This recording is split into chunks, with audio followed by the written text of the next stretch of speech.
20. Continuamos con el seminario de Prolocode. Hoy le toca en su tercera sesión de su primer bloque al doctor Dabat. ¿Listo, Alejandro? Sí, claro. Empezamos entonces para avanzar. Recuerden, es la exposición del doctor y después viene un break, aunque ya vi que ya tomaron café. No sé si haya receso porque ya se adelantaron el café y las galletas. Pero por lo pronto empezamos, el doctor tiene alrededor de 1 hora en su exposición y después hacemos el break o continuamos con preguntas y comentarios. Alejandro. Bueno, en el día de hoy vamos a tratar una cuestión muy importante que tiene que ver con las formas históricas que tiende a adoptar tanto el actual movimiento político-social de resistencia al neoliberalismo en el mundo, como las formas que tienden a adoptar los estados alternativos. No a elucubrar sobre lo que debería ser, ¿no es cierto?, sino lo que es y cuál es la potencialidad más positiva de desarrollo. Vamos a partir de una cuestión metodológica central. Generalmente la izquierda inventa las formas más lindas. La Comuna de París, ¿no?, que pasó hace casi 2 siglos. Entonces hay que ver cómo se organizaron entonces y tratar de hacerlo de nuevo. O los soviets del 17, o cómo fue los maoístas, la revolución de Mao, y entonces volverlo a hacer de nuevo, ¿no es cierto? Y en realidad son disparates, lisa y llanamente. Cada momento histórico y cada proceso tiene formas específicas que dependen de las condiciones históricas de cada momento. Una de esas condiciones, obviamente, es el recuerdo del pasado, las experiencias, lo que se puede aprender y lo mejor que se puede sacar de ellas. Pero nunca tratar de reproducir exactamente cómo fue el pasado. Y esto que digo no es una cuestión teórica, es una cuestión de sentido común de la vida de cada uno. Todos saben que cada acto de la vida de cada uno, en cada momento, no puede ser igual al de hace 40 o 50 años. Es nueva, porque las condiciones son nuevas. Ustedes pueden aprender de lo mejor que vivieron en cada momento, que obviamente les sirve como experiencia subjetiva para trasladar al futuro lo mejor de lo pasado. Pero no puede inventarse formas históricas, diríamos, que surgen de los hechos de la reproducción exacta de cosas que se dieron en otras condiciones históricas. Planteo todo esto porque es una de las más graves enfermedades de la izquierda. Vivir de la añoranza, del pasado, de la ideología, y no usar la teoría, la ideología como un instrumento analítico que dé elementos para una mejor comprensión del presente y de apoyarse en las mejores experiencias para ver qué de eso puede aplicarse en cada momento. No sé si me explico. Yo, por lo tanto, voy a tratar de referirme a esto primero mirando lo que pasa. ¿Qué pasa hoy? Comparando, sí, con el pasado. Viendo aquellas cosas que nos deben guiar del pasado. Aquellas cosas que nos deben ayudar, ¿no? Toda experiencia sirve. Todos lo sabemos.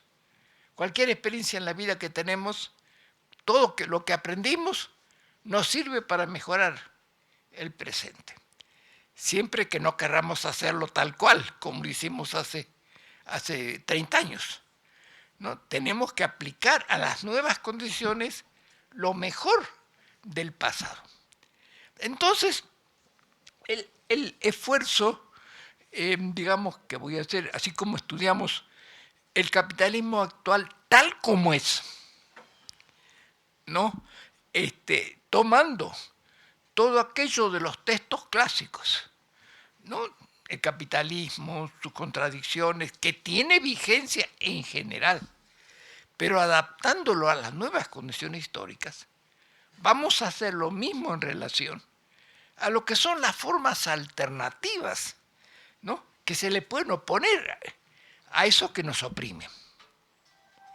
Que obviamente no puede ser igual a lo que fue exactamente, sino que tenemos que poner mucha atención en los nuevos procesos que tienen que ver no solo con las nuevas formas económicas, tecnológicas, con las nuevas estructuras de clase, con los nuevos desarrollos culturales, con la forma que adquieren las luchas políticos sociales, ¿no? Que se plasmarán en formas alternativas de poder. Ya se están plasmando. En realidad, la construcción de un Estado nuevo no es nada más que continuación del conjunto de movimientos y de procesos que llevaron a eso. No es que no existe un solo país, ni lo podrá haber, es que después de tener un triunfo las fuerzas transformadoras se reúnan y digamos, a ver, ¿qué modelo vamos a hacer? ¿El de Mao? ¿Vamos a hacer el de la Comuna de París? Se hace el que sale de la realidad a través de un debate entre las diversas corrientes, opinarán, pero lo único seguro es que lo que va a salir va a tener que ver con lo que hay. No. Lo que no hay no se va a poder imponer. Y es un gravísimo defecto del pensamiento de la izquierda, yo lo llamaría ideologismo, el querer deducir de las ideas puras, las formas puras, ¿no es cierto?, de las organizaciones del poder, de lo que sea. Voy a poner un ejemplo de los tantos.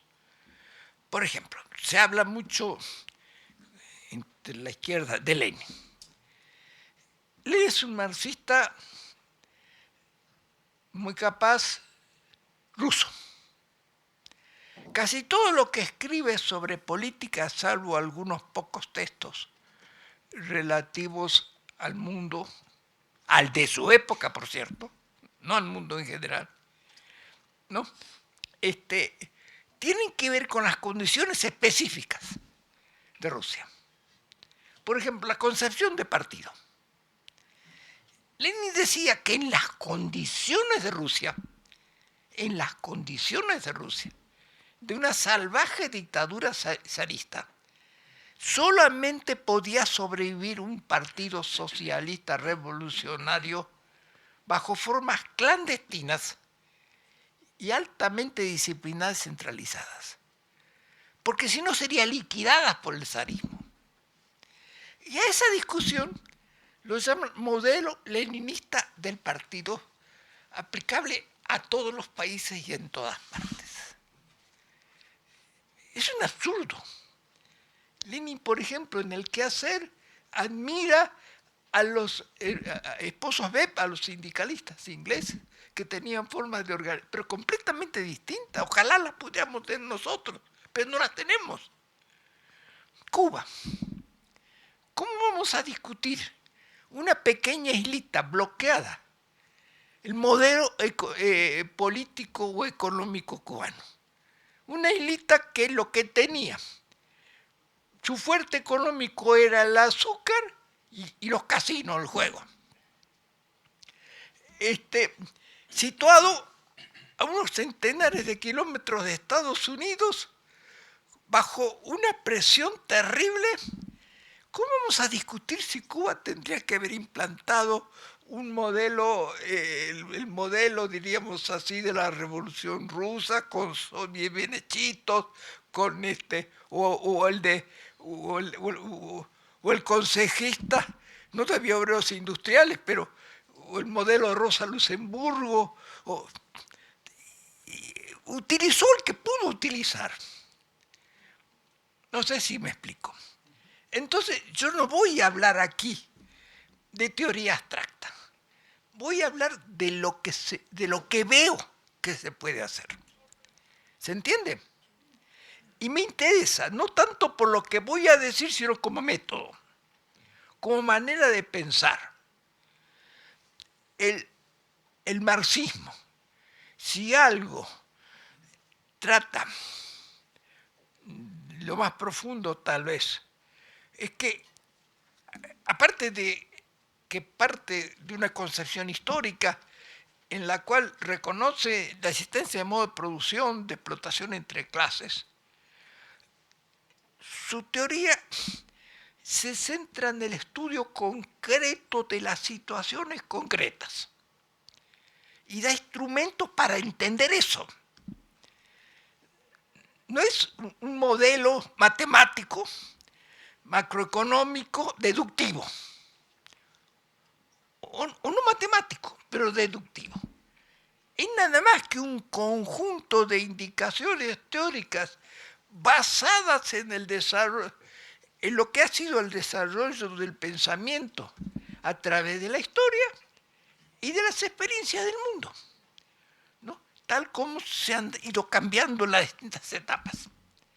Entonces, hago esta introducción porque voy a hablar de eso, ¿no? Voy a hablar de lo que son hoy las posibilidades alternativas y sí las potencialidades que tienen. Cuando hablamos de lo concreto,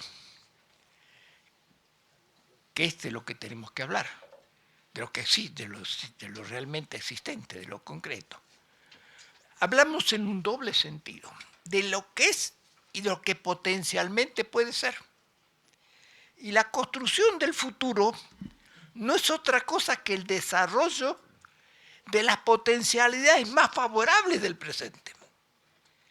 No se puede llevar lo que es a cualquier cosa. Se puede llevar hacia aquello que potencialmente es posible, cuyas condiciones de realidad están en potencia dentro de lo existente actualmente. Todo lo existente puede ser desarrollado para un lado o para otro, pero no puede ser convertido en lo que no es. Si no existen condiciones para algo, no se puede hacer. Muy sencillo. Otra cosa es que haya que construir condiciones para que pueda hacer. Pero eso es otra cosa. Ya supondrá un análisis concreto.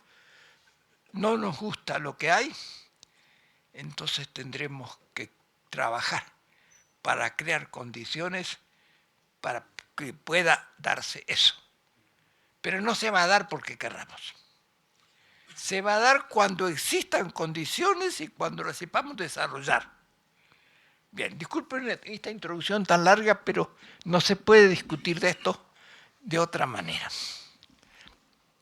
Bien, en la exposición se va a basar fundamentalmente, primero, vamos a ver qué hay de común entre los países, los movimientos y los países que guardan una correspondencia, que se oponen al neoliberalismo, que conforman lo que hemos llamado un bloque de fuerzas, que quieren cambiar el mundo, que quieren construir un nuevo orden mundial a partir de cambios al interior de los países, luego. Un orden mundial resulta de una sumatoria sui generis integrada de países. cierto?, que es lo que hay. No. Entonces, vamos a hablar de lo que hay. Y al hacerlo, vamos a partir también del hecho siguiente. Todo pueblo solamente puede construir lo que es posible, pero dentro de una historia y una cultura común. La cultura, obviamente, en el largo plazo, se expande. Hay interacciones culturales entre los pueblos. Los pueblos aprenden, pero no se puede cambiar la cultura de un día para otro.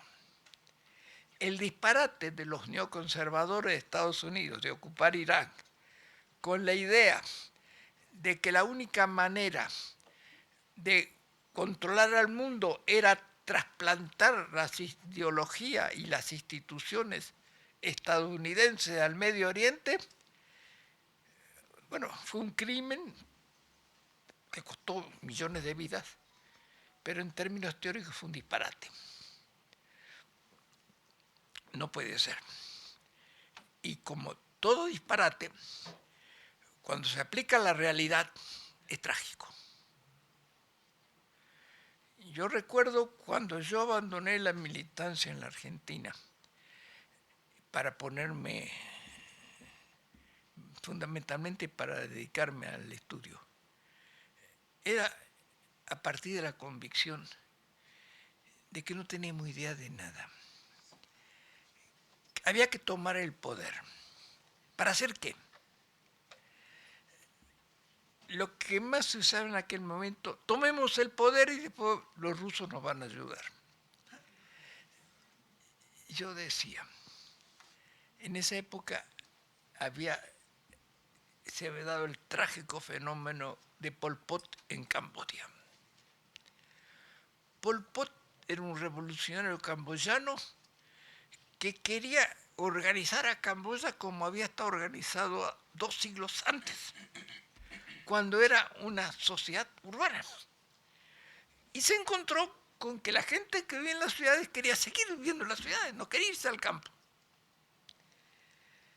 ¿Y qué pasó? Tuvo que matar millones de personas para construir su utopía trágica de una sociedad campesina igualitaria. Costó millones de muertos.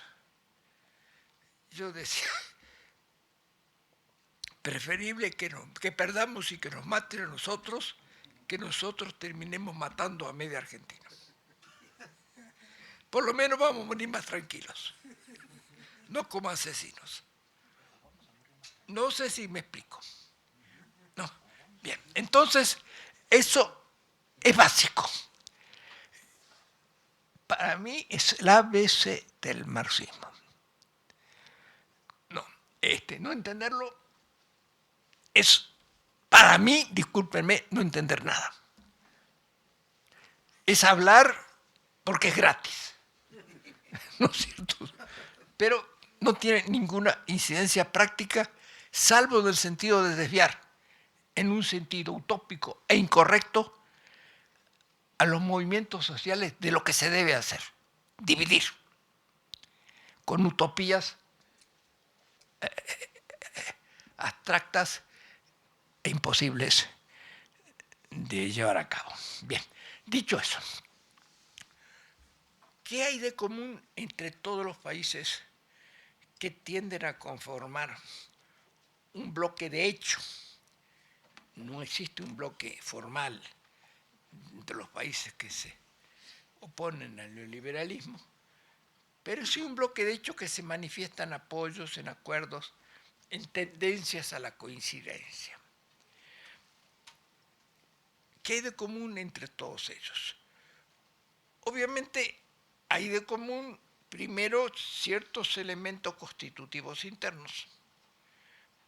Y hay también el hecho de que otros países, por razones geopolíticas, les conviene jalar con ellos, digamos, aunque no tengan exactamente la misma constitución. Es un hecho histórico concreto. lo que yo sostengo es que lo que hay de común de lo que es el bloque central de países que hoy se oponen al neoliberalismo y los que hoy lo pueden derrotar son lo que llamo países de economía mixta, social, productivista.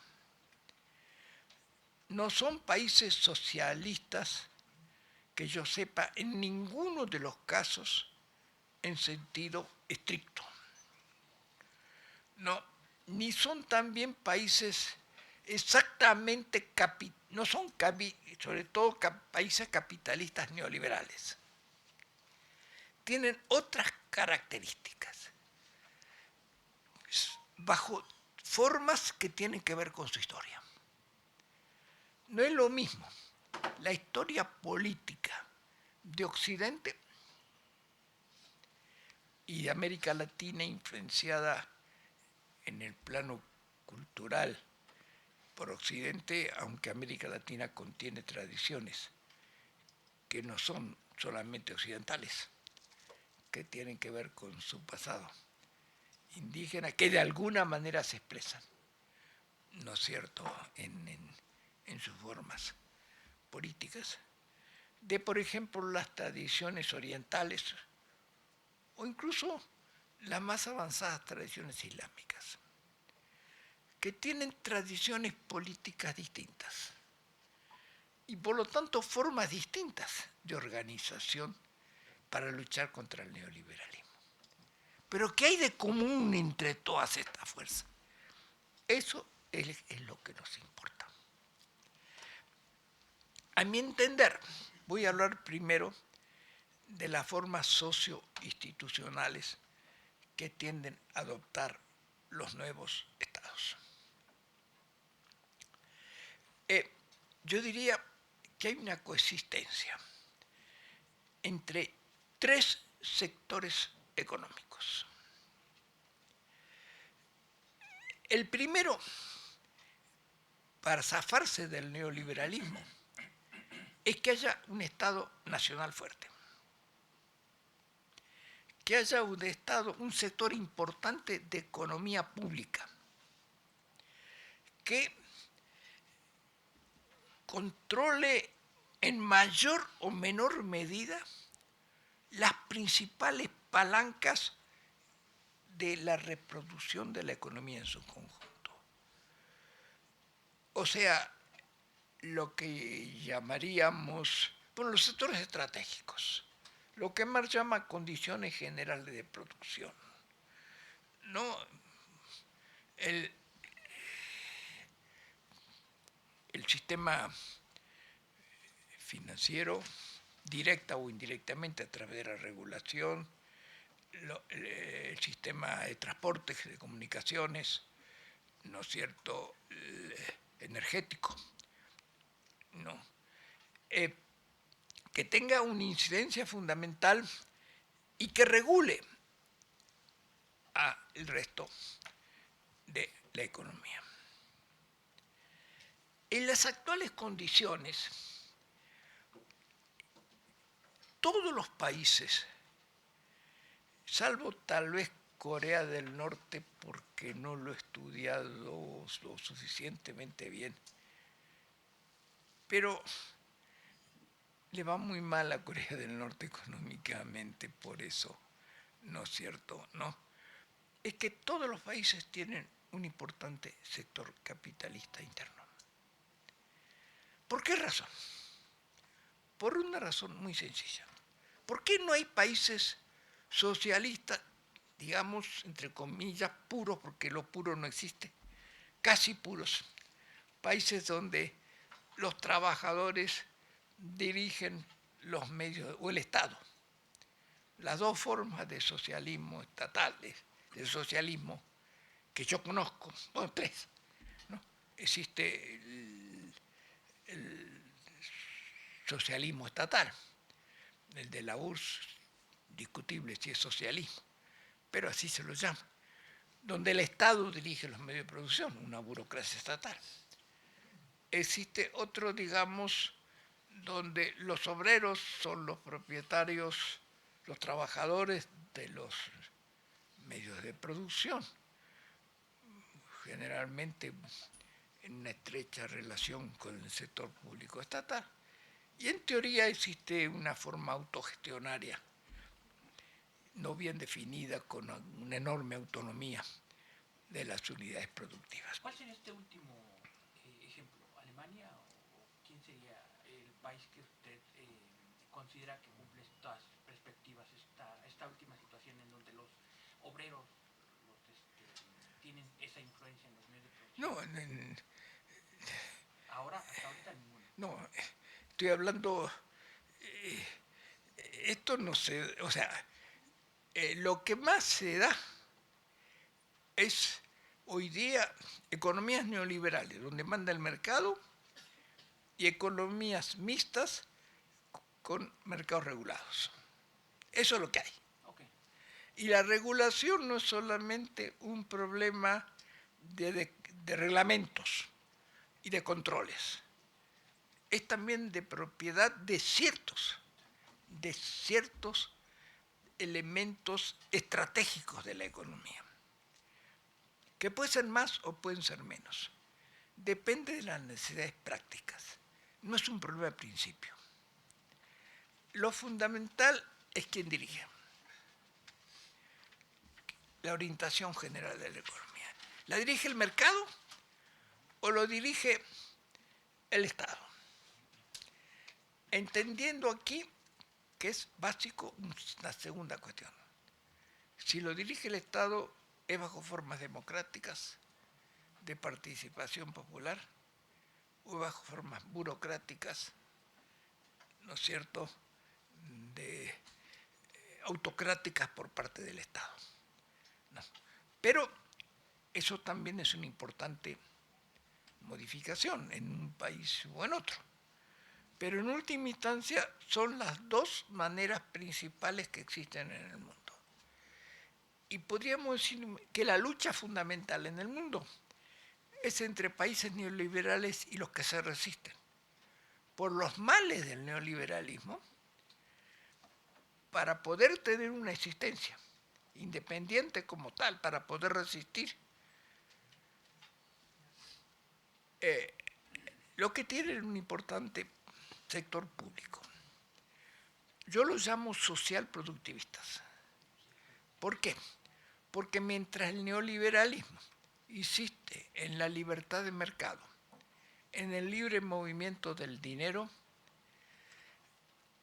y digamos en la producción, para ir al tomo 1 del capital, de valores de cambio, estos países insisten más en la producción de valores de uso. O sea, en producir y en producir con un sentido más o menos social, a favor de la gente. Por eso los llamo países de economía mixta, social, productivistas, para diferenciarlos de los países neoliberales, dominados por el mercado, por el dinero, por la rentabilidad, y donde las demás cuestiones son secundarias. Si eso funciona, anda todo bien. Esa es la principal división que hay de los países del mundo. Los países social productivistas, además, tienden a tener como un elemento complementario muy importante un sector de economía social, un sector cooperativo, que por ahora no es dominante, ni todavía lo pueden ser por razones que paso a explicar, pero que es fundamental y que en el fondo es el embrión económico y social de socialismo. Pero todavía un embrión subalterno, que no estaría en condiciones de hacerse cargo de la economía nacional. Y esto es así por razones socioculturales muy importantes. El principal problema de toda economía que resiste al neoliberalismo y que quiere ser popular es que tienes que elevar el nivel de vida de la gente.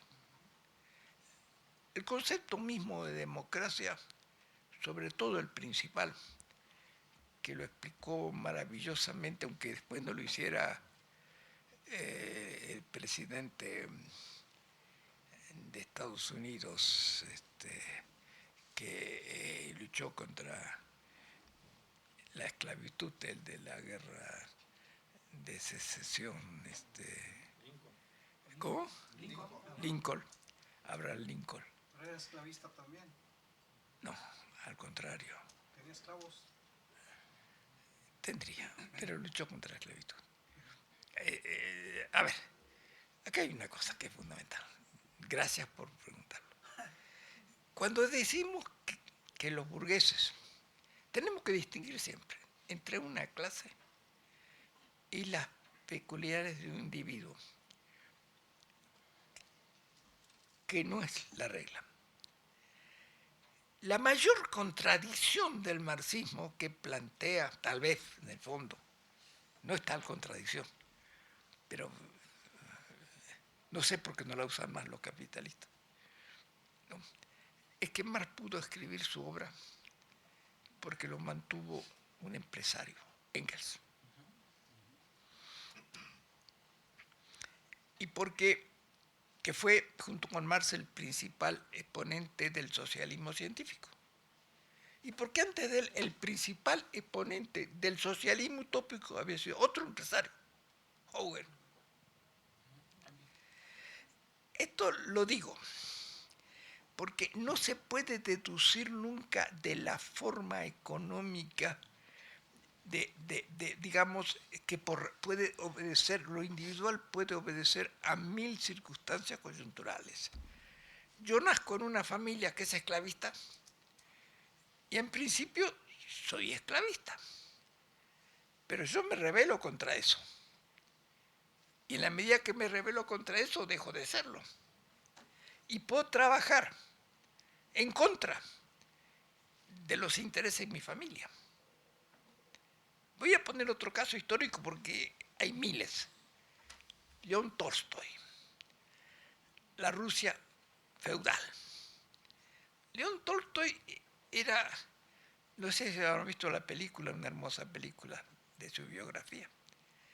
Él era un noble, terrateniente. Tenía propietario de siervos. Él era anarquista.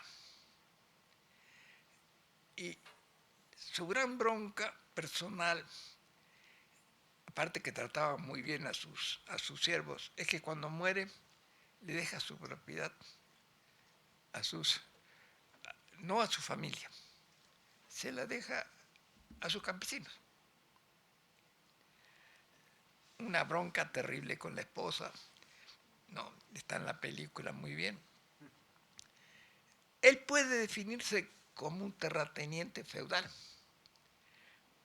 Yo creo que no. La cultura, o sea, eso sirve para las chicanas. ¿No es cierto? ¿No? Para encontrarle debilidades. En eso es campeón la CIA. ¿Cuál es el método de la CIA? Fundamental. A ver, el método de la CIA consiste en encontrarle debilidades a alguien. Casi todo el mundo tiene. Que alguna vez algún hombre o alguna mujer tuvo una aventura amorosa, entonces la convierten en prostituta, filman eso, lo amplifican y le hacen una enorme publicidad para desprestigiar a alguien. O que alguna vez robó en una tienda, ¿quién no? ¿No es cierto? ¿No? ¿Quién no? Alguna cosa y lo filmaron. Entonces, es ladrón, es un ladrón. Aunque sea una gente inobjetable en el 99% de los actos de su vida, y aunque haya sido movido su robo en un supermercado, aunque hubiera sido digno de aplauso por hijo de perra. ¿Cómo? Aquí librería. Bueno, librería. ¿No? ¿Quién no? ¿Quién no sacó algún librito por ahí? ¿No? Entonces quiero decir que la historia no es así. La historia es distinta. Existe lo social, existe lo individual, existe la cultura. No hay una ascripción directa de la economía, ni todos los proletarios son iguales, ni todos los burgueses son iguales, ni toda lucha de clase es entre obreros puros y proletarios puros. Hay una sociedad compleja en la cual la principal determinación sí es el conflicto social del trabajo y el capital. La principal, no la única. Perdonen que me desplaye tanto en estas cosas metodológicas, porque si no es difícil de entender. La situación por la que atravesamos hoy es que hay una clase obrera dispersa por razones objetivas y subjetivas, dispersa por la subcontratación, dispersa por la gran variedad étnica de los trabajadores, por la diversidad de género y los conflictos entre mujeres y entre hombres. Dispersa por la debilidad de las organizaciones sociales. Y hay, dentro de la clase obrera, a su vez, o de los asalariados en sentido general, un enorme foso entre los asalariados, diríamos, de los trabajadores del conocimiento, que pueden ganar fortunas. Y es muy discutible qué son, si son capitalistas o si son trabajadores, y los sectores más subalternos de la clase obrera. En un momento en el que a su vez el desarrollo de la ciencia, de la tecnología, hace que la dirección de empresas fundamentales requiera de competencias que no están al alcance de la gran mayoría, o si queremos decir al revés, solo están al alcance de una pequeña minoría de trabajadores asalariados. Eso hace que una gran cantidad de lo que podemos, la mayoría, la gran mayoría de lo que podemos llamar, de lo que se llaman emprendedores, o sea, de la gente que quieran establecer una empresa, se muevan por el lucro privado. Y que los emprendedores que quieren hacer actividades no basadas en la rentabilidad privada sean una pequeña minoría. Entonces, el gran problema es este. ¿Qué hacemos? ¿Hacemos que haya producción y que se produzca, que haya emprendimientos sociales? ¿O hacemos que prohibimos estos emprendimientos sociales basados en la rentabilidad y solamente aceptamos los emprendimientos sociales basados en la solidaridad social? Si hacemos lo segundo, vamos a tener una penuria de bienes muy grande. Muy simplemente, no va a funcionar, porque va a haber poca. Lo que tenemos que hacer es una escuela de eso. De ahí la importancia de la economía social. Felicito a los compañeros que están emprendiendo esa tarea. La economía social es una escuela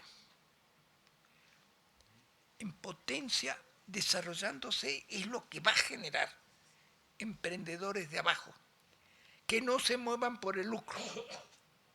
Pero desgraciadamente la mayoría de los emprendedores se mueven por lucro.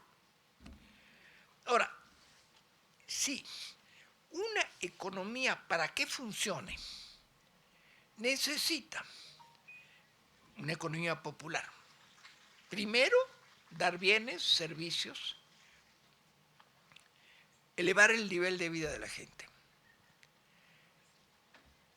Y para eso producirlos. Y no es quien los produzca. ¿Qué pasa? ¿Qué pasa si se distribuye sin producir? Hambre de bienes. ¿Cómo?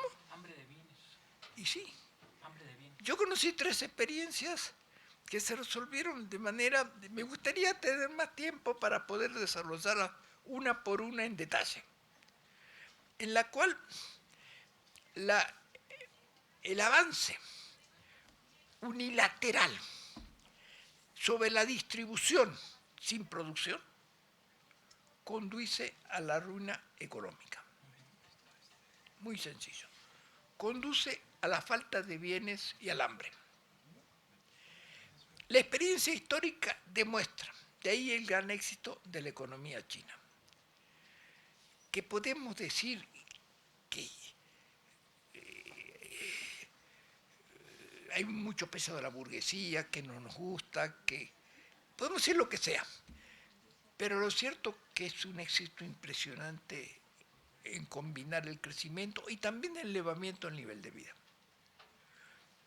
De la vietnamita igual, porque ha encontrado una forma, que no digo que sea la única, puede haber otras, pero ha encontrado una forma de producir y de distribuir.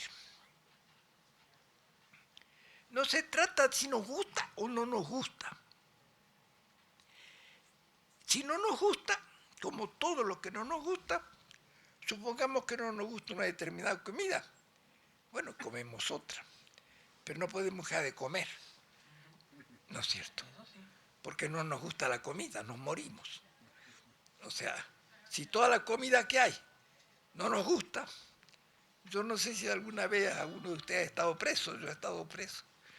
Y no me gustaba la comida, pero tenía que comer, porque me moría si no. Muy sencillo, ¿no?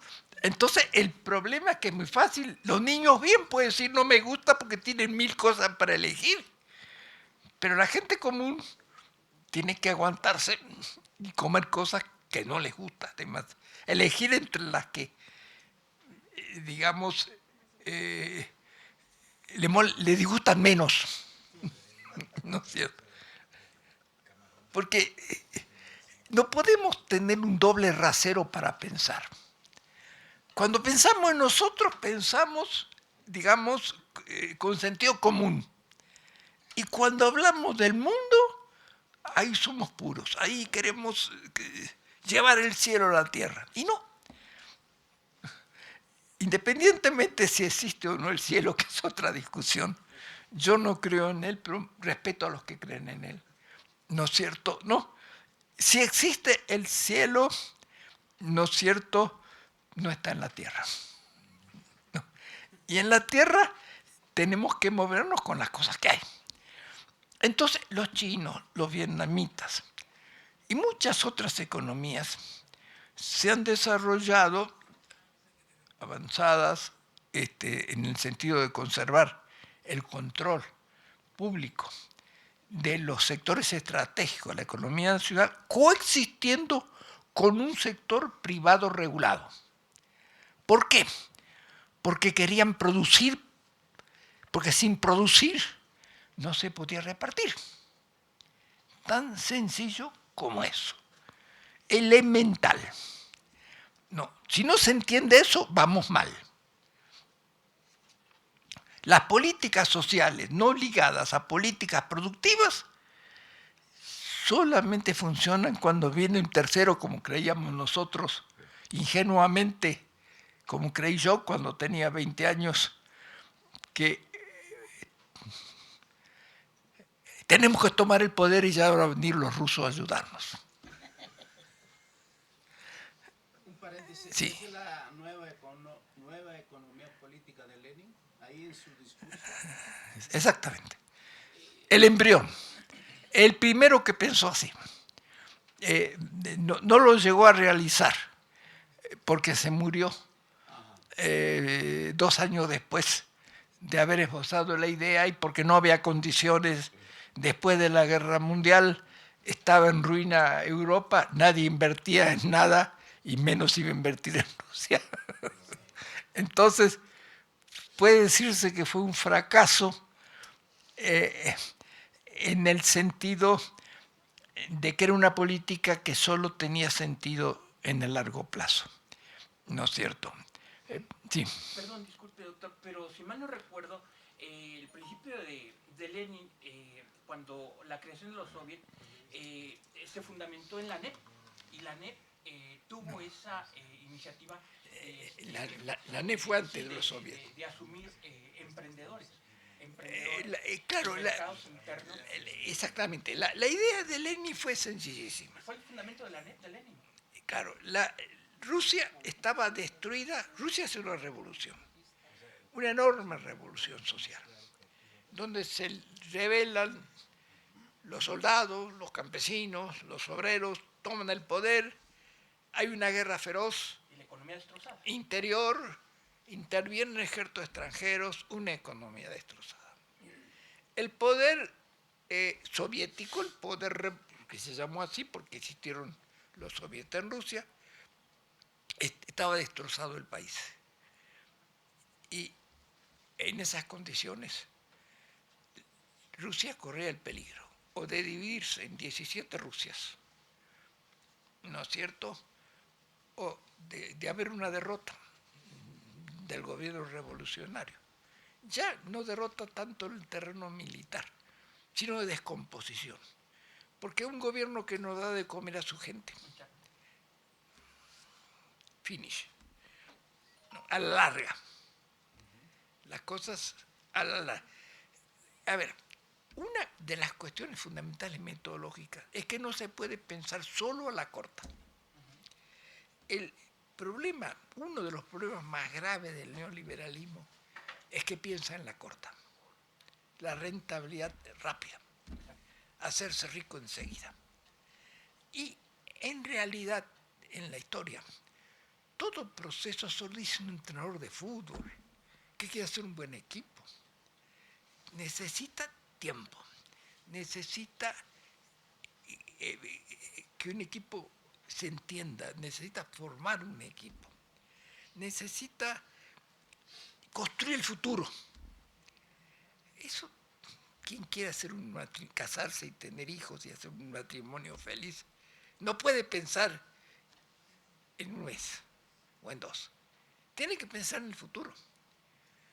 Y cualquier cosa que se haga, quien va a estudiar economía no puede pensar en el primer trimestre, en el primer semestre.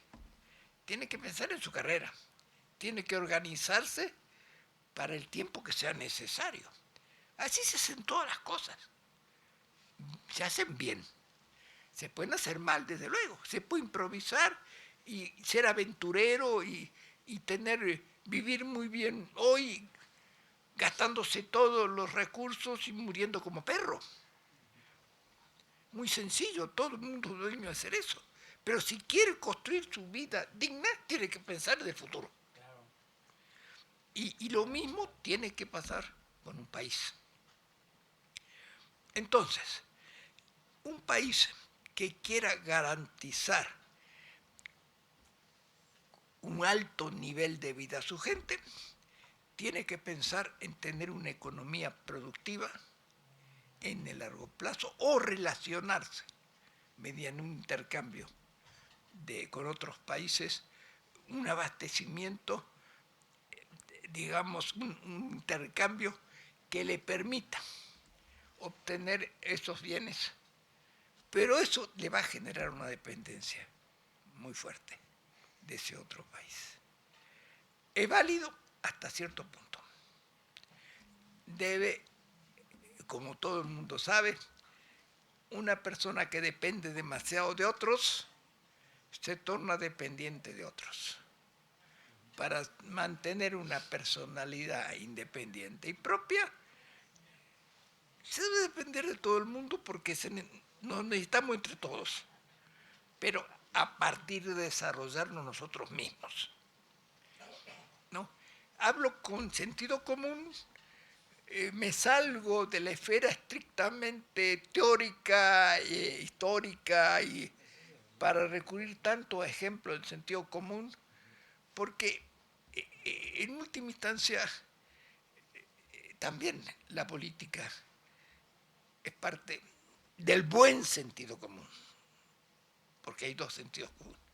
Está el sentido común a corto plazo, el de la conveniencia inmediata, y está el otro sentido común, que es el poder dormir bien por las noches conforme con lo que hicimos y con nosotros mismos.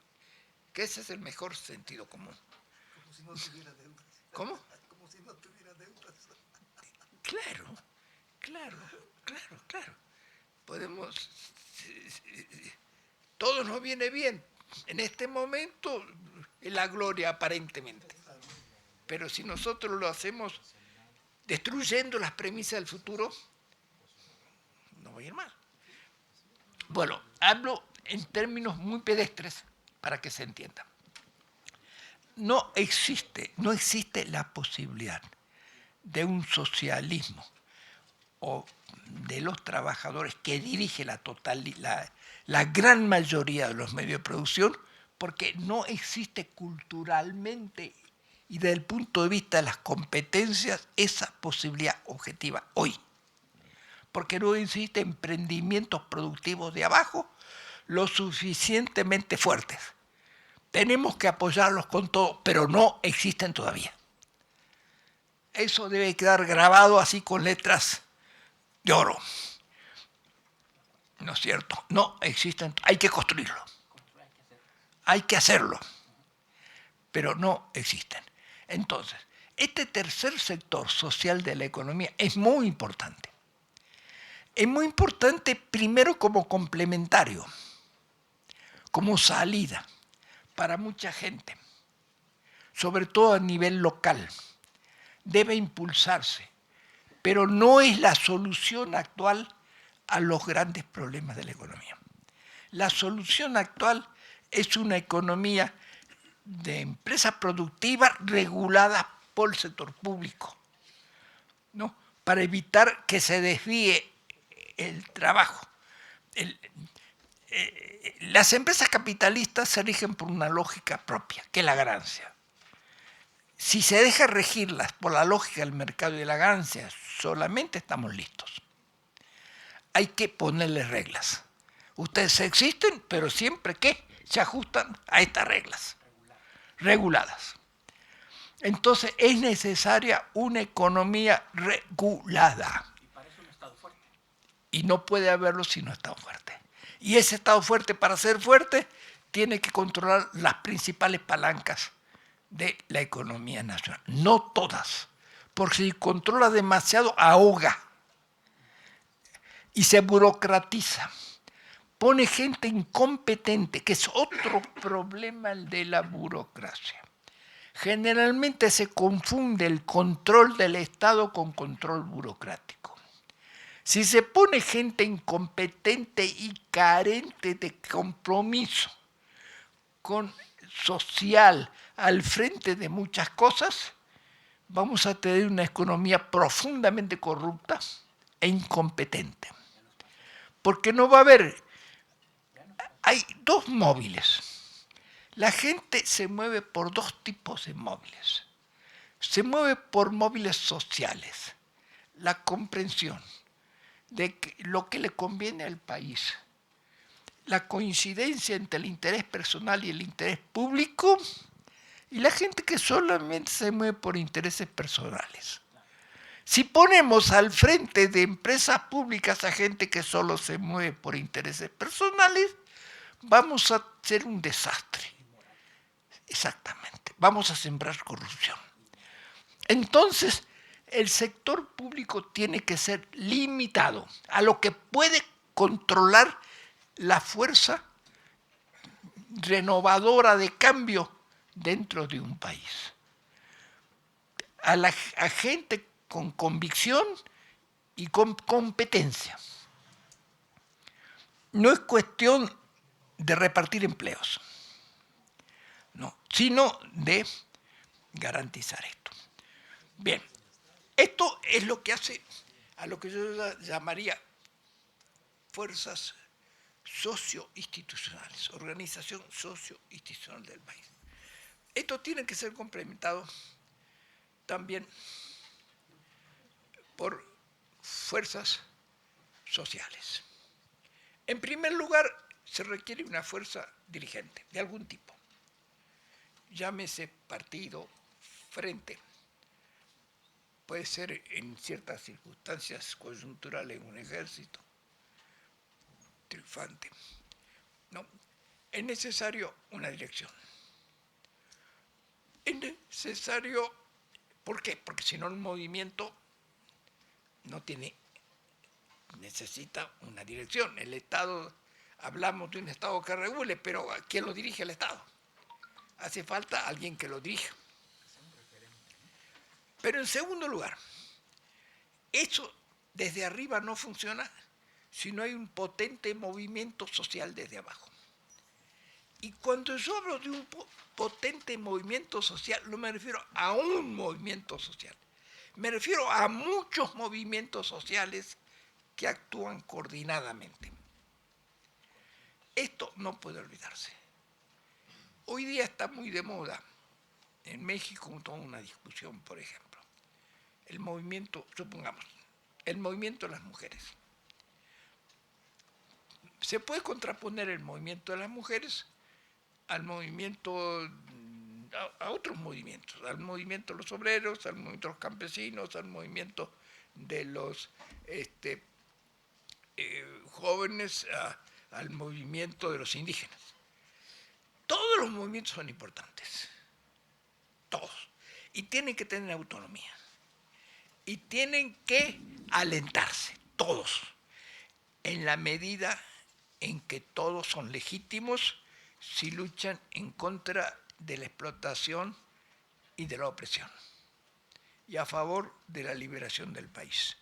Todos son legítimos.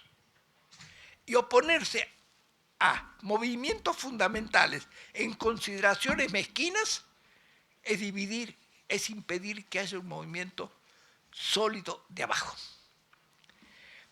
Voy a poner un ejemplo. ¿Por qué razón? A ver, Estados Unidos. Históricamente Estados Unidos tiene dos partidos desde hace, bueno, más de 2 siglos. Los republicanos, que generalmente fueron partidos parecidos, ¿no?, con gran diferencia históricamente.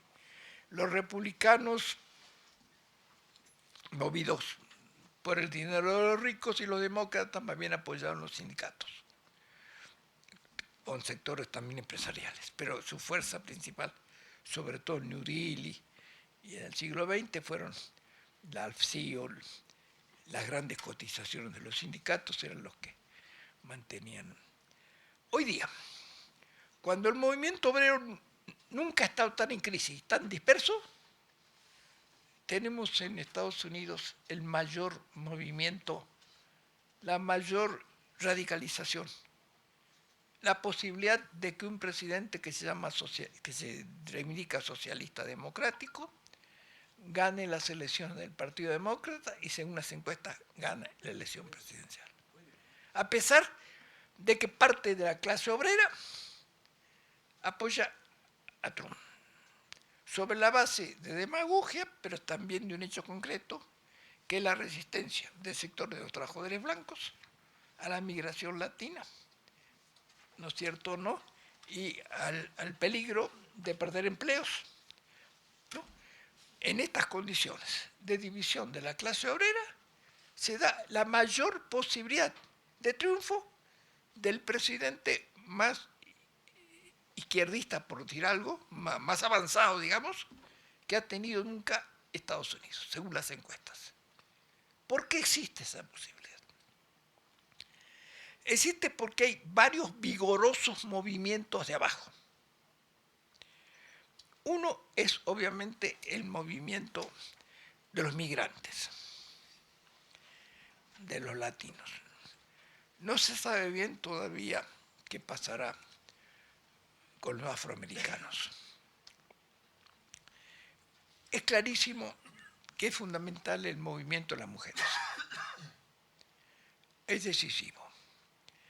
Lo dicen las encuestas. Es decisivo el movimiento de los jóvenes. No, hay una diferencia muy grande. Finalmente, tiene muchísima importancia lo que por razones intelectuales, los científicos, por ejemplo, que por razones, digamos, intelectuales, de comprender nociones de la locura que lleva al mundo, que lleva este Estados Unidos de turno al mundo, optan por una salida más civilizada. Hay otros que por razones morales. Hay una división fuerte entre las iglesias en Estados Unidos. Junto al sector clientelar del neoliberalismo, lo que son los evangelistas neopentecostales, ¿no es cierto? Los viejos evangélicos, diríamos, de los Estados Unidos, por razones morales, incluso católicos, por razones morales, entre otros tiene que ver la prédica del Papa, digamos, por razones morales, le parece que es inmoral la vida, la descomposición, la corrupción, las cosas que pasan en los Estados Unidos.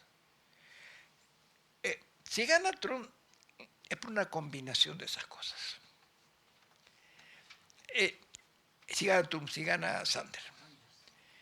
Y discúlpenme, pero yo creo que para el futuro de México es más importante lo que pasa en Estados Unidos que lo que pasa en México.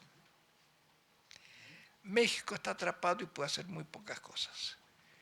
Un cambio en Estados Unidos sería fundamental para que México pudiera hacer 1000 cosas más. Y desalentar los movimientos tal como son en Estados Unidos es apoyar a Trump. Alejandro, Sí. pero creo que hace falta agregar un elemento que es fundamental en los movimientos.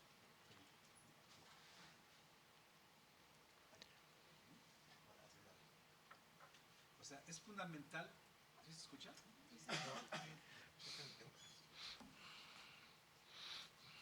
no se escucha. No nos habla un poco más fuerte. Sí, o sea, lo que quiero decir es de que, o sea, los movimientos para que sean funcionales, para que prosperen y se sostengan, o sea, es muy importante que tengan, digamos, una visión clara de entendimiento, de comprensión de los procesos que pretenden alentar o transformar. O sea, conocer las causas reales de los procesos, porque si te guías nada más por el puro pragmatismo, ese movimiento puede en un momento determinado ser muy importante, pero con el paso del tiempo volverse contrarrevolucionario, porque no está sustentado en bases reales de comprensión de los procesos. O sea, el caso del feminismo es uno de los problemas justamente de que plantean reivindicaciones viables, cuentan con recursos factibles, en tanto las mujeres se han preparado, pero no están, digamos, haciendo hincapié en los procesos reales que están generando la violencia contra las mujeres, contra los niños, contra las personas mayores.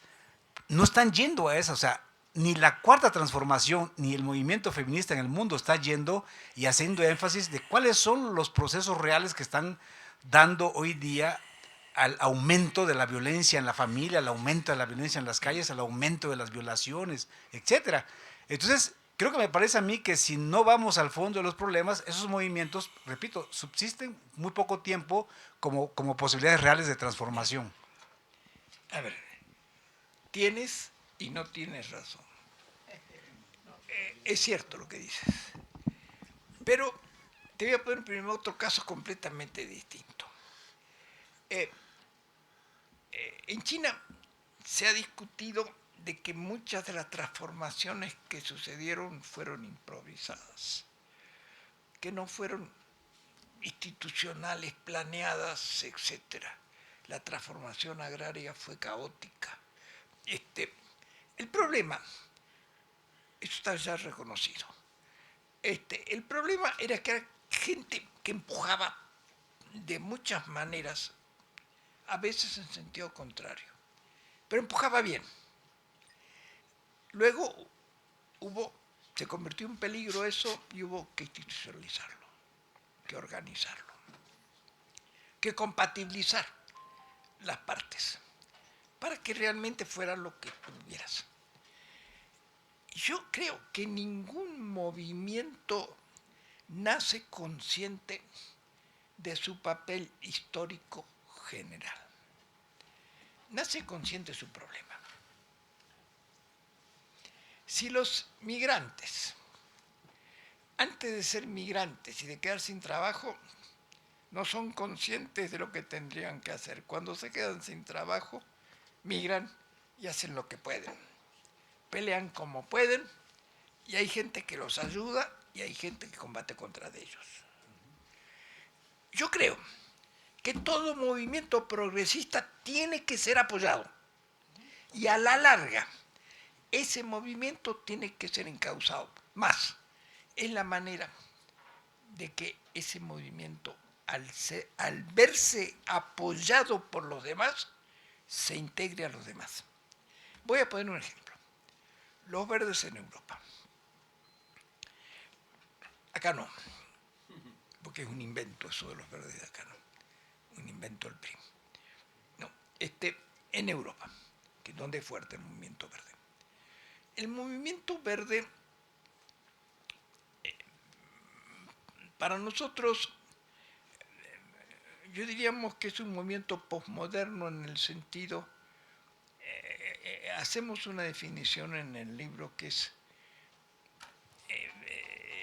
el posmodernismo, tras la caída de la URSS, plantea que hay que descreer los grandes sistemas, que lo que importa es lo concreto, lo parcial, reconoce que hay causas, y las causas son justas, pero no los grandes movimientos, porque son totalitarios. Es una época de descreimiento general del mundo, descreimiento del labur, del socialismo, del nacionalismo en América Latina, donde existen los movimientos por sí solos y en ese contexto surgen los verdes. Los verdes, por ejemplo, cometen gravísimos errores en varios países de América Latina, oponiéndose a transformaciones fundamentales, atacan al gobierno de Ecuador porque hace minería, saca petróleo en la selva, en Argentina porque hace minería de cielo abierto, los Kirchner, etc. Yo creo que es incomprensión de que esos problemas pueden resolverse con medidas compensatorias. Correa necesita sacar el petróleo de la selva para dar de comer a la gente. Pero es un error si no compensa a los campesinos, a los indígenas. Siempre que se hace algo así, se debe compensar. Yo creo que la lógica del neoliberalismo, al golpear a todos, los obliga a todos a tomar conciencia cada vez más, a todos estos movimientos ecologistas, de mujeres, de minorías, ¿no? Los obliga a todos a pensar que los une una misma suerte. Por ejemplo, los ecologistas se empiezan a dar cuenta, han girado a la izquierda en Europa. Ahora son fundamentales como salida la alianza de ellos con la izquierda socialista para varios países. Entre ellos, en Finlandia, por ejemplo, el triunfo fue una alianza de los ecologistas con los verdes, con los socialistas de izquierda. Porque se han dado en cuenta de que el medio ambiente, ¿quiénes son los que afectan al medio ambiente? Son las grandes empresas. se dan cuenta que son las grandes empresas las que afectan al medio ambiente. ¿No? Y entonces no se puede luchar a favor del medio ambiente y estar a favor del dominio de las grandes empresas. Tienen que luchar para que se regule las grandes empresas. Y ahí marchan juntos en eso al lado de los socialistas. Y lo mismo pasa con las mujeres. Los que se oponen. En la Argentina esto es clarísimo. Y creo que si lo analizamos bien en todas partes. El problema de las mujeres es un problema muy viejo de la sociedad patriarcal. El hombre es más fuerte que la mujer y ha tenido siempre, digamos, ventajas sobre la mujer en muchos casos. Y la sociedad patriarcal ha hecho que use el poder, la distinta forma de poder para, en fin, aprovecharse de la debilidad de la mujer. La debilidad de la mujer se expresa no solamente dentro del matrimonio o su debilidad física. Gana menos, no ejerce las jefaturas en la función pública, es reducido su papel en las direcciones de las universidades, de las empresas, etc. Los que la dirigen son generalmente hombres. Y dada la cultura machista existente, en una enorme proporción abusan de las mujeres. Y abusan escandalosamente de las mujeres. Las mujeres denuncian 1 de cada 10, está probado, los abusos. En algunos lugares 1 de cada 20. En la medida que la sociedad está cada vez más exasperada, esos abusos se incrementan. Las golpizas, las muertes, las palizas que le pegan los maridos, la cantidad de muertes. Es como también el uso de las armas contra los Estados Unidos, por ejemplo. La libre venta de armas es de cualquier loco salga y tire. No. Ahora, esos problemas, diríamos así, ¿qué hacemos contra esos problemas? Por ejemplo, los tipos que los matan, que los ametrallan en la calle.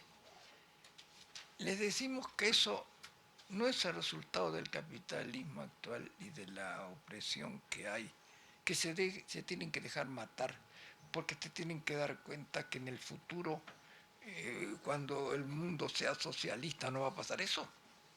O los tenemos que defender ya. Y bueno, es lo mismo que la mujer. Vamos a dejar que los jefes de oficina abusen de las mujeres, como pasa posiblemente en el 50% o el 30% o el 40% de las dependencias públicas de México. Porque la culpa la tiene el neoliberalismo de eso y hay que terminar con el liberalismo y se la tienen que aguantar. O la vamos a defender ya.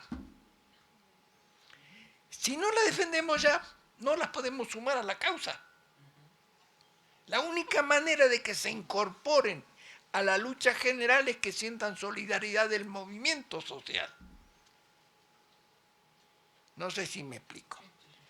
Si no, las excluimos.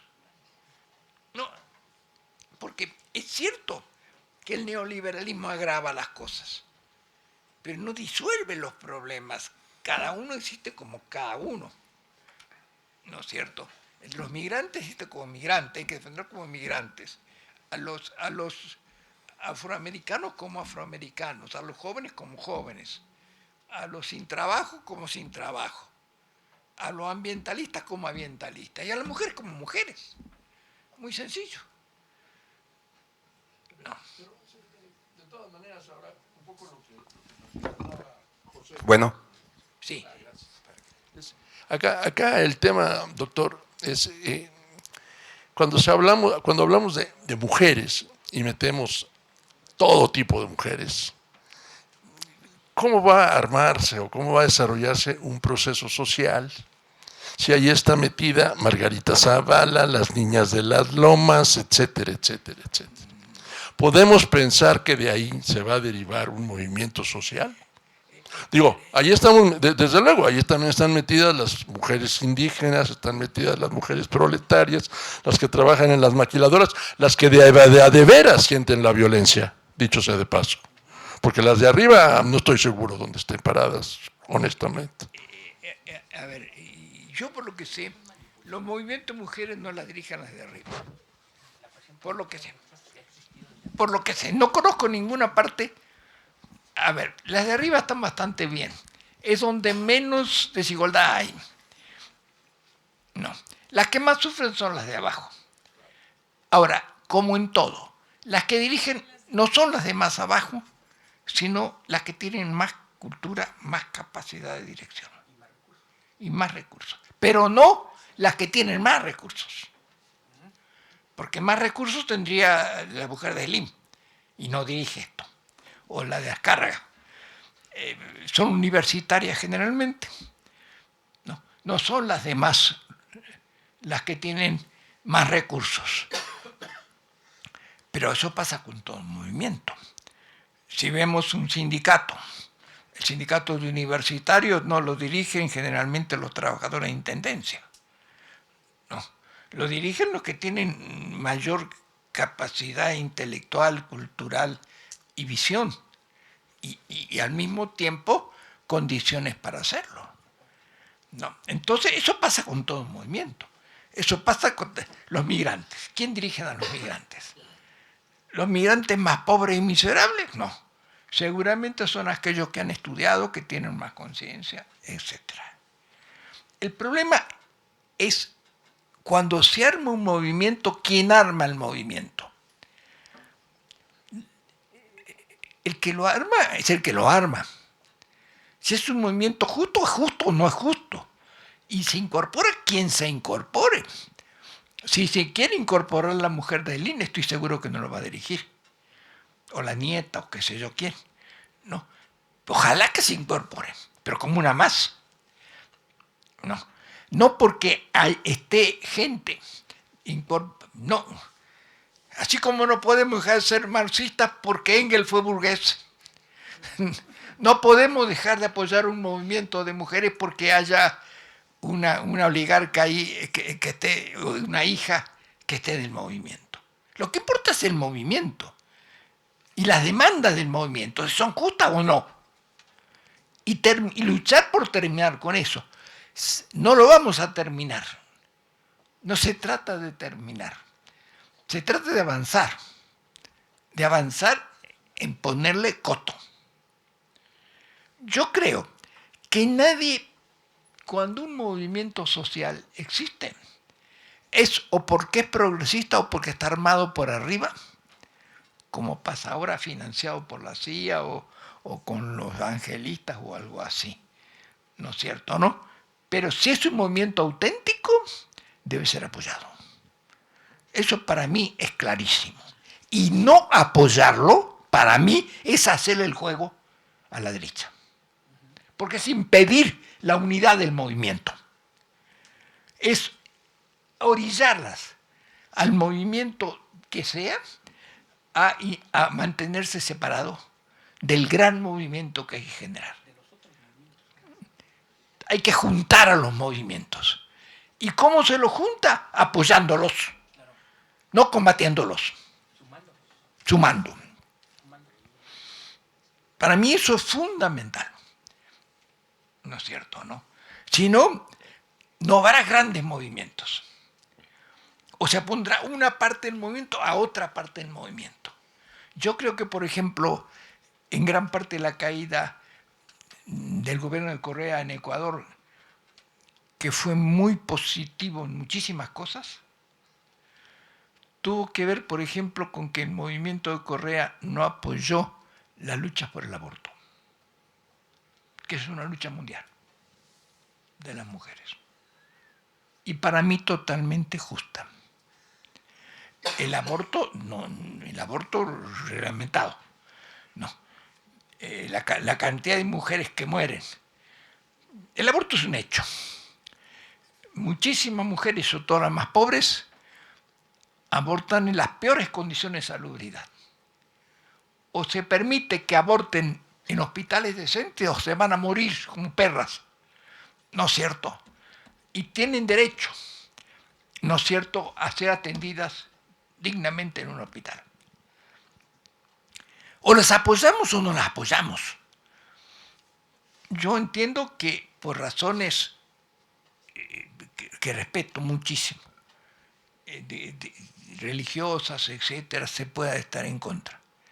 Pero el problema, como yo lo veo, no es la discusión religiosa, es la discusión de la, de la vida real de la mujer y de las más pobres. Las que más sufren, miren, las mujeres que más sufren la opresión de la mujer son las más pobres, las más desamparadas, las más golpeadas, las que más sufren violencia doméstica, las más violadas, las más... aquí, por ejemplo, hay cosas que no se saben. Todos se hacen los tontos. El campo mexicano, fundamental, la reforma agraria de Cárdenas hizo avanzar una barbaridad al país, cumplió un papel muy importante. Mayor solidaridad con todo eso. Pero la implantación de los usos y costumbres, en lugar de educación agrícola, como debiera haberse dado, fue uno de los más graves errores que pudo haber habido. No porque no deben respetarse ciertos usos y costumbres, sino porque ciertos usos y costumbres implicaban una estructura patriarcal en la que el abuelo tenía derecho sobre todas las mujeres de la familia, como lo saben todos. No solamente su esposa, sus hijas, sus nietas, etc. Y por esa razón migran a la ciudad. Se escapan las chicas, escapando de sus abuelos. No me dirán que estoy bien. Es cierto que tiene que ver con la cultura, pero para eso está la educación. Está el apoyo a la gente que sufre abusos. Y sé que eso puede chocar con... Si queremos el apoyo de ciertos caciques, como quería el PIB para tener votos, no conviene tocar eso. Tenemos Chiapas.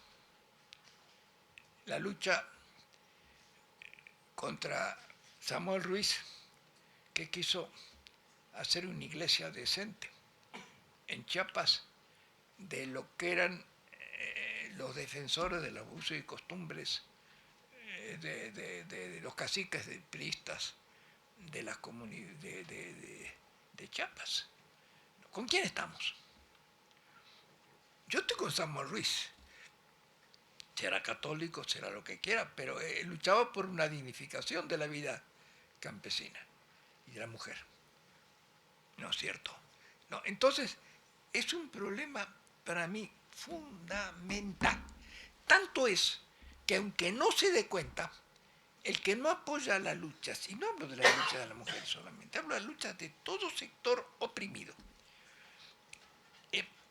sintetizando, el movimiento sólido de base, sin el cual no se puede hacer lo que yo digo, no se puede hacer una economía mixta, social productivista, socialmente regulada, sin un sólido apoyo popular de base. No puede darse sin, uno, apoyos de gente explotada, obreros a los cuales se le arranca valor, excedente, etcétera, campesinos e incluso empresarios. ¿Por qué? No porque México está, yo entiendo, explotado por Estados Unidos. México Entonces, esos empresarios pequeños que no pueden acumular y que tienen que quebrar porque no tienen crédito bancario, ¿no es cierto? Porque no tienen apoyo tecnológico, ¿no? Están explotados en el plano económico. Sí. Espérate, hermano. Es importante lo que dijo Vargas. El problema es concepto, visión, cosmovisión y conciencia. Y lo que dice Vargas me remonto a la historia y aterrizo con México.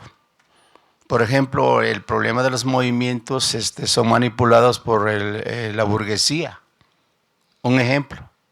¿Se acuerda usted cuando los obreros mineros no recuerdo cómo se llamaba la mina, creo el teniente, algo así, los obreros contra Salvador Allende, y hay un discurso que decía él, dice, es que ustedes están luchando bajo una lógica economicista.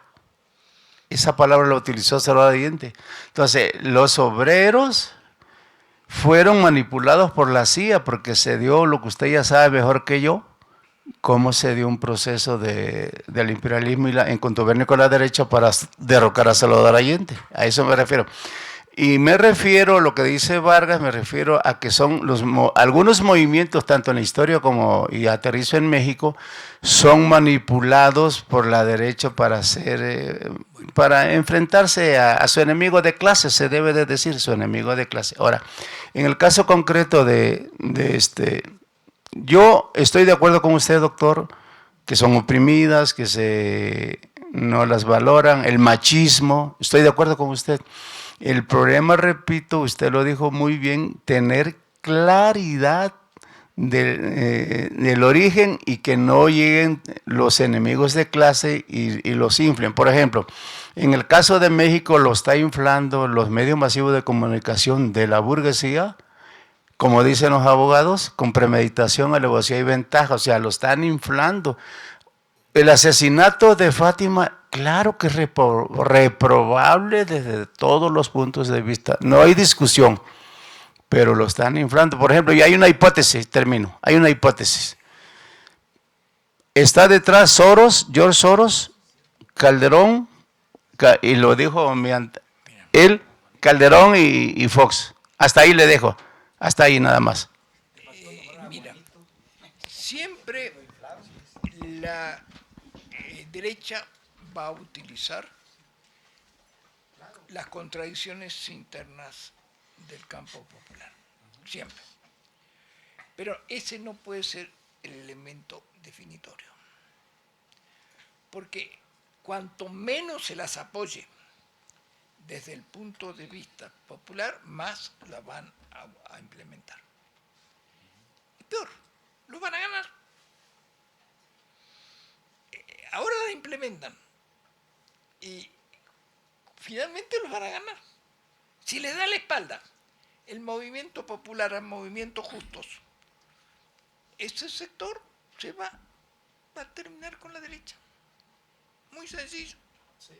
La forma de combatir contra ellos es apoyarlos desde la izquierda.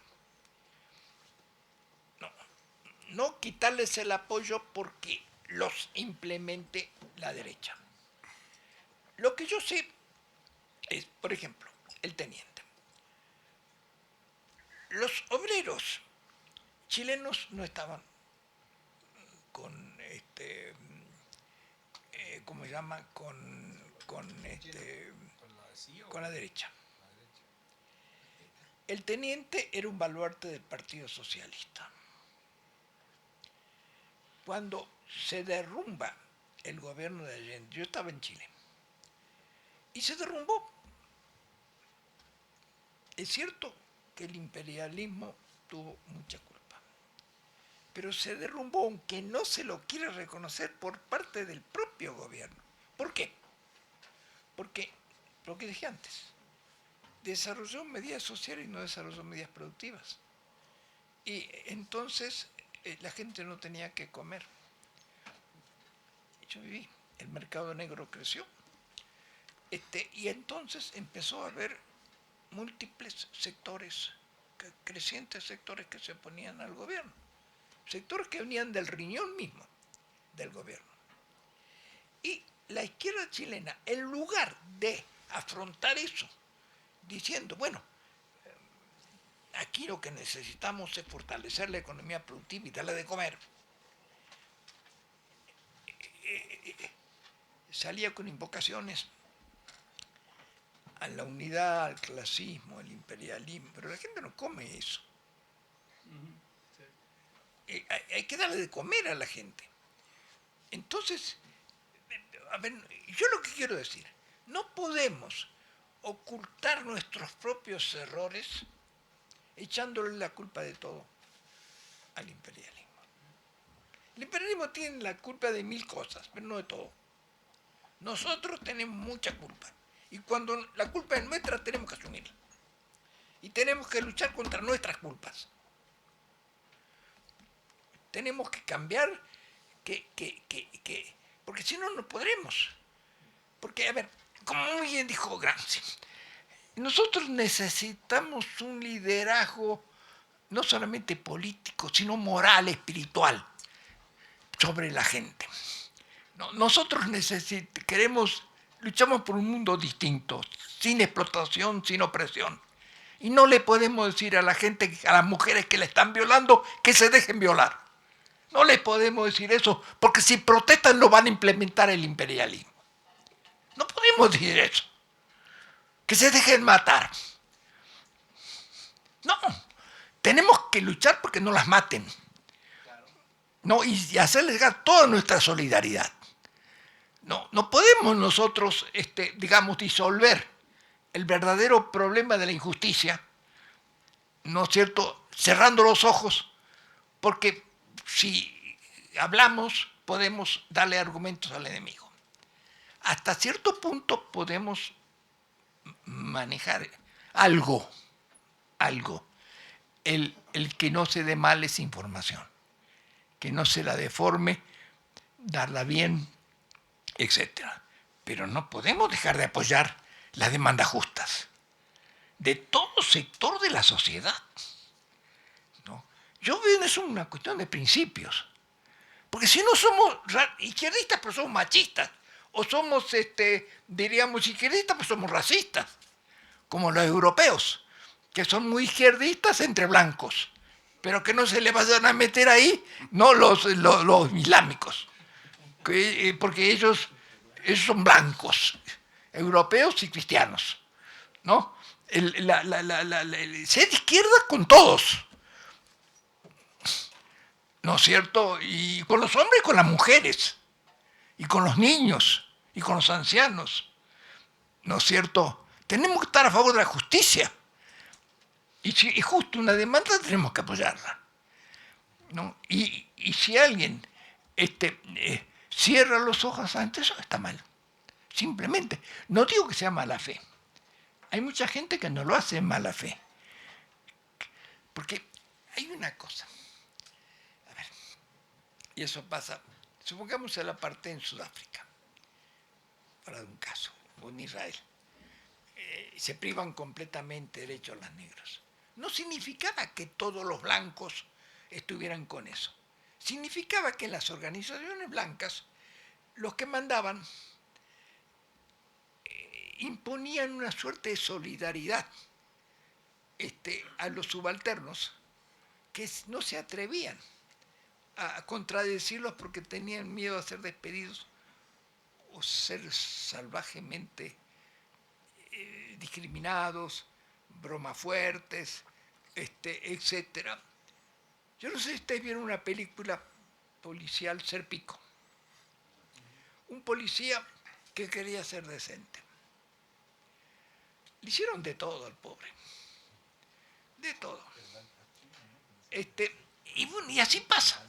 La solidaridad de los que dominan. El problema del poder. Quien ejerce el poder no puede ejercerlo solamente a partir de que le dieron un cargo. Tiene que crearse un grupo que lo sostiene. Y lo sostiene de 1000 formas. Lo sostiene apoyándolo, si corre peligro, porque confía en que a él le va a ir bien con él. Lo apoya haciendo chistes machistas, diciéndole pollerudo al que permite que... Sí, lo saben todos. Al que, digamos, defiende a una mujer, es un pollerudo. No. Esos chistes machistas tienen que ser combatidos.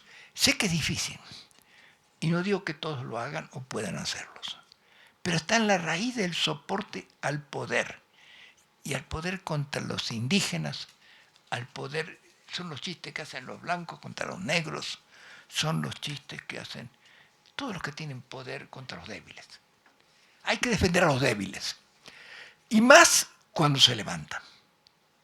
Cuando no se levantan, bueno, ¿qué vamos a hacer? Pero cuando se levantan tenemos que apoyarlos. Sí, compañera. Sí. Bueno, buenas tardes. Yo solamente quiero hacer énfasis tal vez a sus palabras. Quiero comentarles que la violencia no es cuestión de clase, que la violencia, el machismo es como decir que el machismo es cuestión de clase. El machismo existe tanto en una clase alta como en una clase baja. También quiero comentarles que en todas las clases sociales existe violencia de género, tal vez en diferente nivel, pero existe la violencia.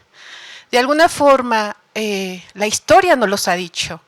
Las personas que han tenido una preparación académica son las personas que han movido a los movimientos sociales, que los han levantado, que los han organizado. Eso es lo que yo quiero comentarles.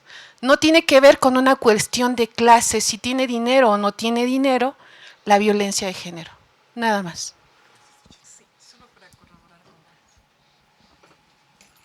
Para corroborar con lo que dice la compañera, en la televisión, por ejemplo, sacan los anuncios de la violación.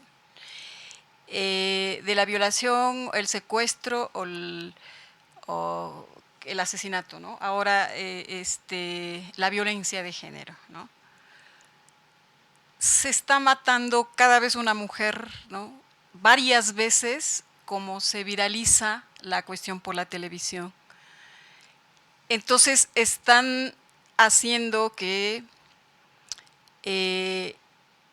es como antes para hacer las revoluciones decían, no, pues es que los socialistas o los comunistas, es un seguimiento, es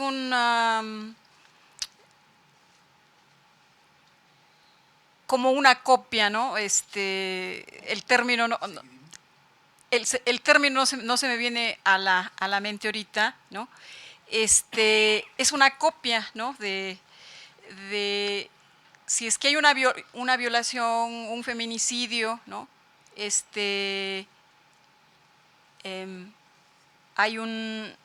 término no se me viene, pero hay como un seguimiento, ¿no? de la población, ¿no? Y en la población de los hombres esto se ve más porque se ve alentada con esa situación de poder, ¿no? Y de dominio, en el que si se viraliza cualquier cosa, entonces como que está la sociedad, como que estamos educando, ¿no es cierto?, a la población de los hombres a que se siga secuestrando, a que se siga matando, a que haya más feminicidios. José, aquí hay micrófono. Yo sí quisiera ampliar mi punto de vista sobre la cuestión que mencioné. O sea, mira, yo creo que la compañera que habló primero tiene toda la razón de que efectivamente la violencia de género no es un fenómeno social que esté vinculado a un sector determinado de la sociedad, porque eso se da entre ricos, pobres, clase medieros, las mismas mujeres también son violentas, etcétera, ¿sí? Las mismas mujeres también violan, o sea, no es nada más un problema de los hombres que violamos, ¿okay? También las mujeres violan, pero la sociedad no lo asume como tal, ¿sí? Y entonces se piensa que digamos, si tenemos un movimiento reivindicativo y como no se entienden las causas reales del proceso, entonces lo que hay que hacer es pedir la pena de muerte o prolongar el periodo de encarcelamiento de los agresores o digamos, poner leyes más coercitivas, etcétera. porque no se están entendiendo las causas reales. O sea, en Estados Unidos, por ejemplo, se puso la pena de muerte, pero no se paró ni se detuvo los crímenes dolosos, etcétera, ni las violaciones. Entonces, a mí me parece que sí es muy importante lo que estás diciendo, pero también tiene que acompañarse un movimiento, ¿verdad? Para que se sostenga y sea realmente progresista y efectivamente aporte a la sociedad un determinado, digamos, caudal de experiencias que nos transformen como sociedad, es que también se conozca la base real por lo que se está luchando, porque de lo contrario vamos a proponer que si a la gente viola, pues hay que meterle 50 o 100 años en la cárcel o hay que matarlo, porque esa no es la solución de fondo. Aquí dejo mi intervención. Pero, a ver un poquito. Mira, Es último, nada más para reordenar. ¿Tú vas a ordenar?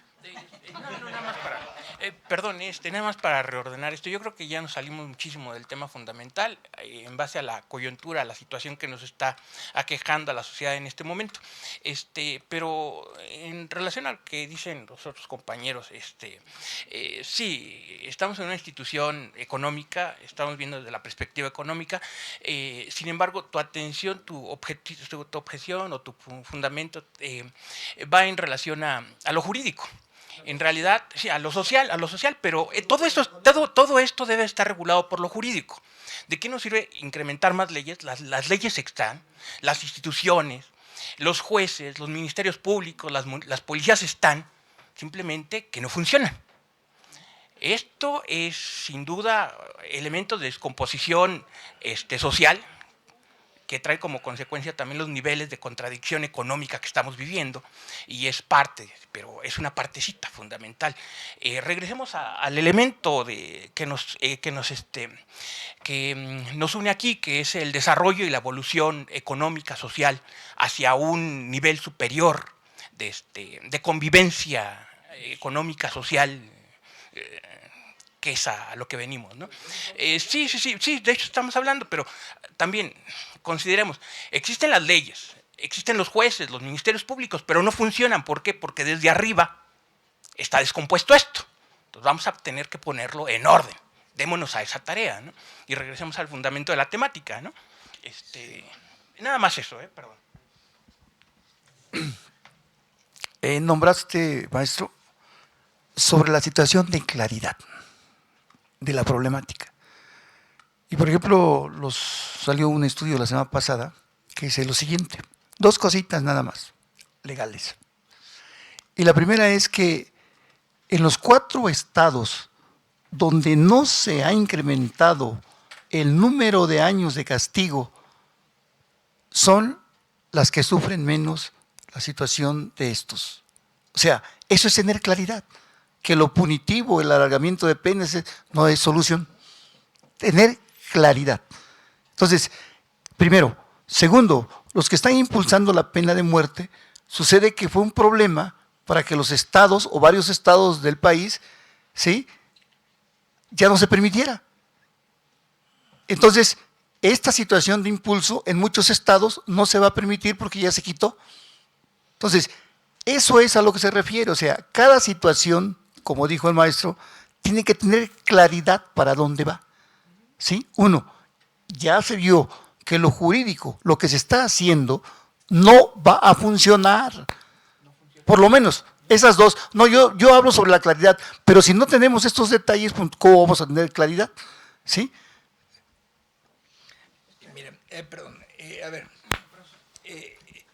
yo me quiero apoyar en lo que estaba argumentando, que es la lucha mundial contra el neoliberalismo. Yo digo que para eso es fundamental la unidad de todos los movimientos para poder lograr estados de este tipo, gobiernos de este tipo. Y me apoyo en elementos prácticos, tan prácticos como este. Digo que es más importante lo que pasa en Estados Unidos que lo que pasa en México.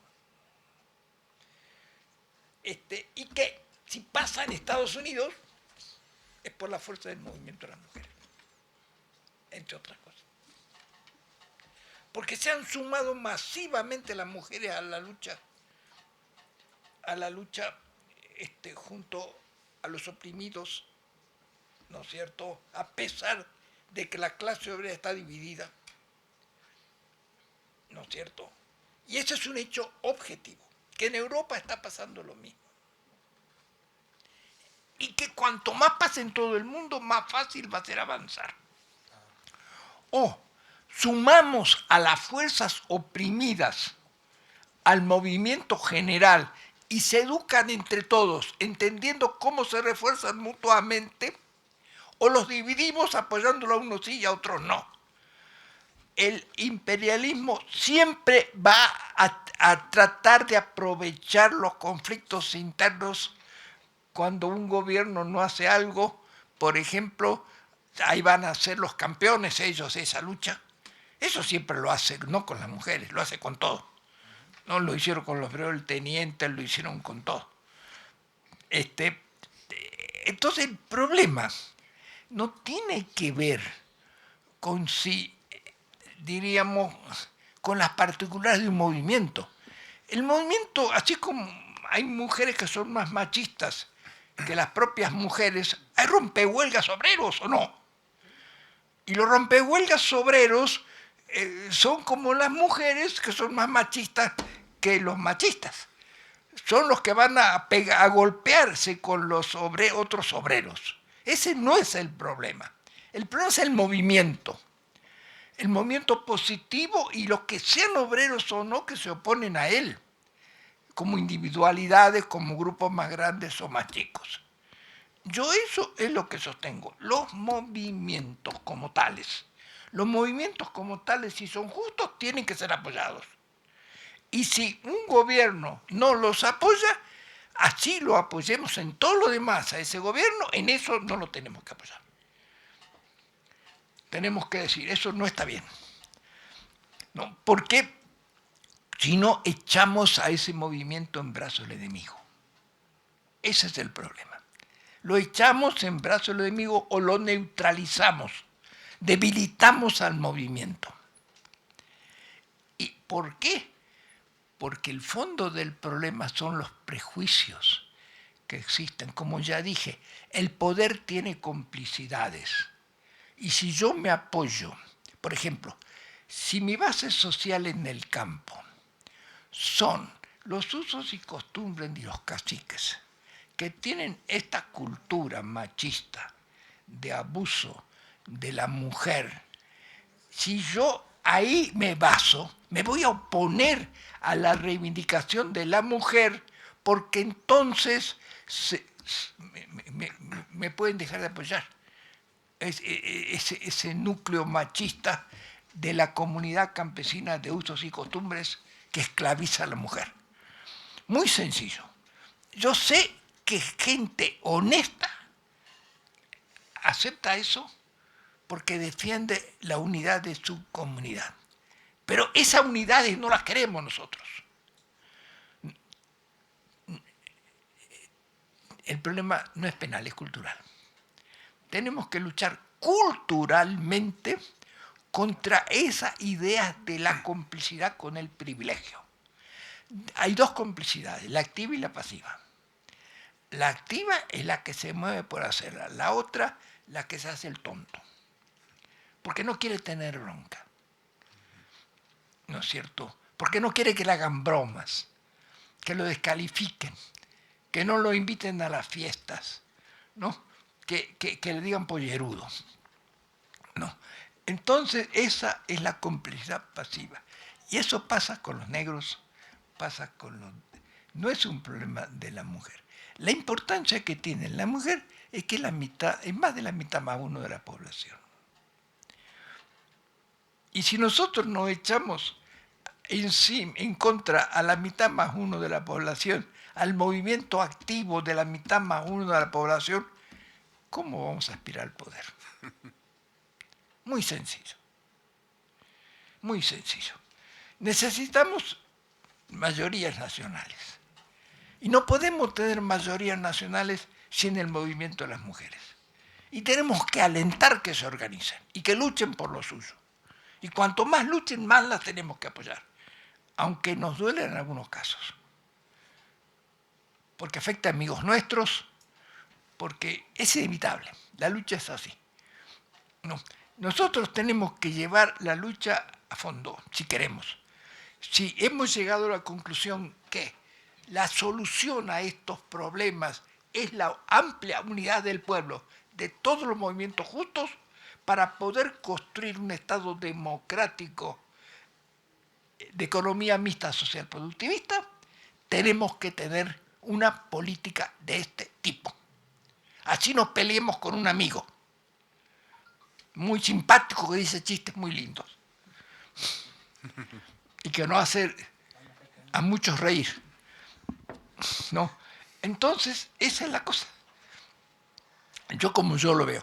Y entiendo, sí, que hay que elevar, que el movimiento, más aún, para mí, el movimiento feminista en un momento determinado se excluye y se aparta, tiende a apartarse de todas las, como los ecologistas, los ambientalistas.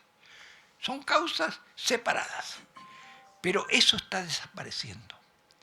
Lo está demostrando la experiencia estadounidense, que la tenemos ante los ojos, lo está demostrando la experiencia europea. No pueden triunfar en su causa si no se vinculan a las otras causas. Esa es la verdadera enseñanza. No, pero tenemos que dar el ejemplo. Si nosotros pretendemos ser vanguardia de algo, tenemos que serlo sobre todo en sentido moral, dando el ejemplo y apoyando al quien tiene razón, no esperando que nos den la razón a nosotros. Tenemos que empezar primero por dar la razón, no esperando que el movimiento cambie, un movimiento espontáneo, diríamos así, para que luego reconocerle su derecho a existir. Tenemos que apoyarlo en el nivel que sea que defienda sus derechos, ¿no? Y la solidaridad sí se enseña, siendo solidarios. La única manera de desarrollar la solidaridad social es siendo solidarios. No conozco desarrollo de solidaridad social que diga esto sí y aquello no. La solidaridad social es un principio. Queremos construir una sociedad basada en la solidaridad social, solidaridad con los sectores productivos que quieran el desarrollo del país, con las clases sociales, los sectores, las etnias y los géneros, todos, apoyando lo legítimo y luchando contra lo injusto, contra lo opresivo. ¿No? Así es como yo lo veo. Y así vamos a sumar al movimiento de mujeres a la lucha general. Y si no, no lo vamos a sumar. Bueno, eso es lo que yo quiero decir. Lo quiero situar a ese nivel, no al nivel de detalle, de si conviene o no conviene. Porque a largo plazo conviene, a corto puede no convenir. Hasta aquí llegamos.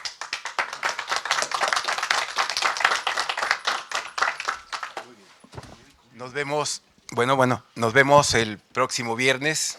Continuamos con este primer bloque. El doctor va a concluirlo, ¿sí? Gracias por su asistencia. Nos vemos.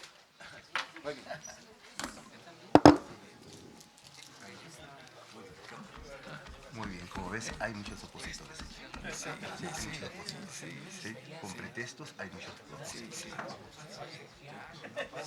Lo apoyan. Pero es así. Muy bien. Allá los gringos también se separan de los malosos.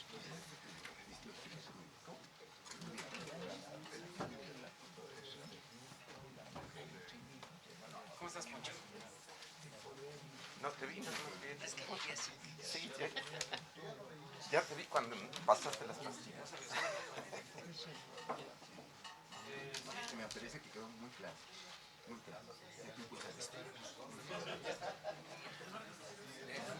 Excelente. Porque es la descomposición económica, social, política que estamos viviendo. No son elementos chiquitos.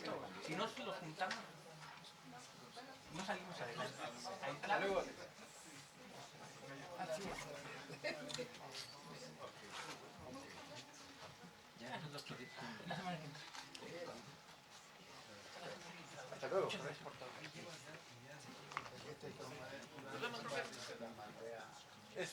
La próxima semana lo veo para me va a comentar. Sí, el protocolo tenemos que... Voy pensando en eso porque tenemos que irlo modificando. Sí, ya empecé con los comentarios que me dieron en el seminario.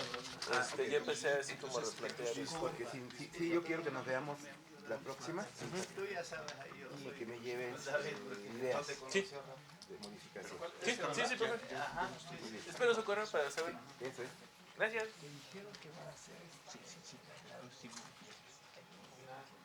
Dos. Ok. Échale. Para que vean a que le guste.